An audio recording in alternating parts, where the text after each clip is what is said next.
A Nissan CCS charge adapter is necessary when charging at a CCS station. The fast charge port is located on the passenger side of the vehicle.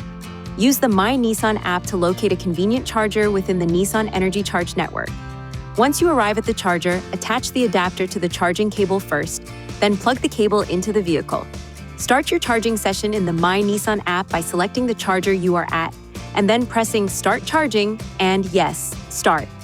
To stop the charge, press the unlock button on the charge port.